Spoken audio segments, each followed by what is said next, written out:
నమస్తే, welcome to TV 49 news.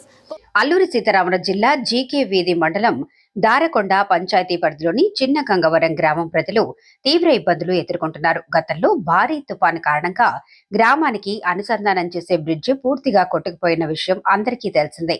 అప్పటి నుంచి ప్రభుత్వం శాశ్వత పరిష్కారం చూపకపోవడంతో గ్రామస్తులు స్వచ్ఛందంగా కర్రలతో తాత్కాలిక కల్వట్టులు నిర్మించుకుంటూ వస్తున్నారు. అయితే వర్షాలు కురిసినప్పుడల్లా ఆ కల్వట్టులు వరద ప్రవాహంలో కొట్టుకుపోతున్నాయి. తాజాగా 3 రోజుల వర్షంతో తిరిగి కష్టపడి కట్టిన కల్వట్టు కూడా ధ్వంసమైంది. దీంతో ఇప్పుడు గ్రామస్తులు నడిచేందుకు కూడా మార్గం లేకుండా తీవ్రమైన ఇబ్బందులు పడుతున్నారు. గ్రామ ప్రజలు మాట్లాడుతూ ఎన్నిసార్లు అధికారులకు స్టేట్మెంట్లు ఇచ్చినా స్పందన లేదు.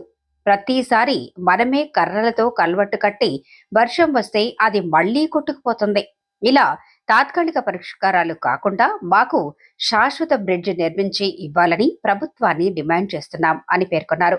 ప్రభుత్వం తక్షణ చర్యలు తీసుకుని గ్రామస్తుల రాకపోకలకు శాశ్వత సౌకర్యం కల్పించాలని స్థానికులు కోరుతున్నారు. గ్రామస్తుల పునరావృతమైన కష్టాలకు ముగింపు పలకటం ఎప్పుడో అన్న ప్రశ్నకు సమాధానం కోసం చిన్న గంగవరం ప్రజలు ఎదురు చూస్తున్నారు. అల్లూరి సీతారామరాజు జిల్లా జీకే వీధి మండలం దారకొండకి చెందిన ఇటువంటి చిన్న గంగవరం గ్రామము ఈరోజు రాత్రి 3 గంటల నుంచి కురిసిన వర్షానికి బ్రిడ్జి కొట్టుకుపోవడం జరిగింది సార్. ఎన్ని చుట్లు మనం కలెక్టర్ దగ్గర వెళ్ళినా, ఎంఆర్ఓ దగ్గర వెళ్ళినా, పిఓ దగ్గర వెళ్ళినా, ఎంఓ దగ్గర వెళ్ళినా ఎవరు కూడా పట్టించుకోలేని పరిస్థితి జరుగుతుంది. కాబట్టి 75 గ్రామాలు ఇప్పుడు చాలా నష్టపోతున్నాం సార్. గ్రామీణ స్త్రీకి ఈ గడ్డ దాటించాలంటే ఎంత కష్టపడుతున్నాం సార్. ఇప్పుడు ఏమైపోవాలి, మనం దారిలో చచ్చిపోయే పరిస్థితి ఉంది సార్.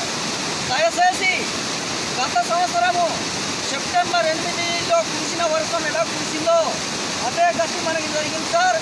ఈరోజు 28వ తారీఖున రాత్రి 3 గంటలకు కురిసిన వర్షానికి నిన్నే ఒత్తెన తయారు చేశాం సార్. మనం ఎలాగైనా దాటడానికి అనేసి ఎవ్వరు కూడా ఇప్పుడు పట్టించలేక పరిస్థితి జరుగుతుంది. కాబట్టి దయచేసి కలెక్టర్ గారు నీవు వెంటనే బ్రిడ్జి నిర్మించాలనేసి నేను భారత కమ్యూనిస్ట్ పార్టీ సిపిఐ మండల సెక్రటరీ కౌర్ల భగవాన్ గారు డిమాండ్ చేస్తున్నాను సార్. మీకు దయచేసి వెంటనే బ్రిడ్జి నిర్మించనేసి కోరి ప్రార్థిస్తున్నాను.